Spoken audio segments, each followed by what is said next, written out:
Assalamualaikum warahmatullahi wabarakatuh. Perkenalkan, nama saya Ayu Rosyida Nur Abiah dengan NIM 060403200075, Program Studi Manajemen Pendidikan Islam kelas C, Fakultas Tarbiyah dan Keguruan. Di video kali ini saya akan menjelaskan tentang plagiarisme. Apa sih plagiarisme itu? Plagiarisme merupakan salah satu tindak kejahatan akademik karena di dalamnya terdapat unsur pencurian berupa ide-ide atau gagasan yang tidak mencantumkan sumber aslinya. Aspek-aspek itu muncul karena faktor dari diri yang kurang paham betul bahwa plagiarisme merupakan bentuk tindak kejahatan atau pencurian secara tidak langsung. Plagiarisme bisa disebut sebagai plagiat yang artinya adalah penjiplakan atau pengambilan karangan, pendapat, dan sebagainya dari orang lain dan dijadikannya seolah karangan dan pendapatnya sendiri. Plagiat di sini dapat dianggap sebagai tindak pidana karena mencuri hak cipta orang lain. Di dalam dunia pendidikan, pelaku plagiarisme dapat mendapat hukuman berat seperti dikeluarkannya dari sekolah atau universitas. Sesudah 2 kali 24 jam berita surat kabar tersiar, maka seseorang dapat mengambil alih dengan syarat harus menyebutkan sumbernya. Plagiarisme juga tidak mengacu kepada hasil karya tulisan saja, melainkan juga hasil dari desain dan musik.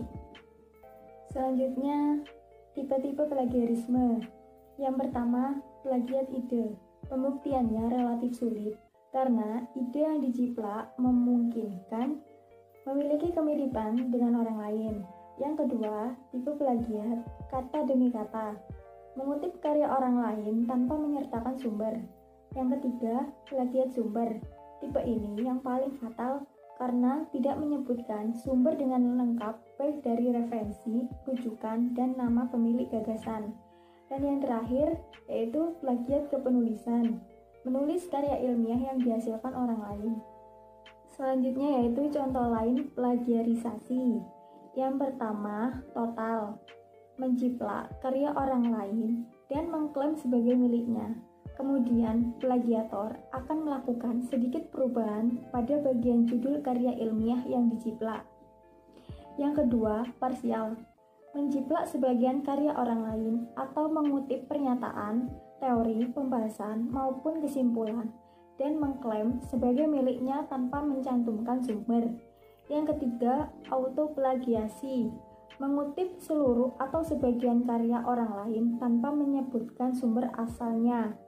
Yang keempat, antarbahasa, menerjemahkan karya ilmiah dari yang awalnya bahasa asing dijadikannya menjadi bahasa Indonesia untuk kutipan dalam karya ilmiah yang ditulis itu sendiri, tanpa menyertakan sumber kutipan tersebut. Selanjutnya saya akan menjelaskan tentang teknik-teknik parafrase dan implementasi. Apa sih parafrase itu? Parafrase merupakan penulisan ulang ide atau gagasan orang lain dengan penggunaan kata-katanya sendiri dan ditampilkan dalam bentuk baru yang lebih lengkap dan detail. Adapun teknik parafrase sebagai berikut. Yang pertama, merubah dari klausa ke frase atau sebaliknya. Yang kedua, merubah dari kalimat langsung menjadi tidak langsung. Yang ketiga, merubah dari kalimat aktif menjadi kalimat pasif. Yang keempat, yaitu merubah sinonim. Dan yang terakhir, merubah bentuk kata. Selanjutnya yang harus diketahui yaitu prinsip-prinsip penting. Yang pertama, bacalah teks kembali sampai Anda benar-benar memahami isi teks tersebut. Yang kedua, tulislah ulang gagasan tersebut dalam sebuah kertas. Yang ketiga, tuliskan kata kunci yang menunjukkan subjek atau tema parafrase Anda. Yang keempat, pastikan gagasan tercantum dalam hasil parafrase tersebut. Yang kelima, gunakan tanda petik ganda untuk mengidentifikasi istilah-istilah khusus. Dan yang terakhir, tuliskan sumber pada kertas catatan Anda sehingga dapat mempermudah untuk menulis sumber pustaka atau referensi tersebut. Cara mengimplementasi untuk menghindari plagiarisme adalah ketika melakukan parafrase dan meringkas, sebutkan sumber aslinya atau menggunakan kutipan langsung ketika menggunakan frase orisinal. Sekian penjelasan yang bisa saya sampaikan. Semoga bermanfaat.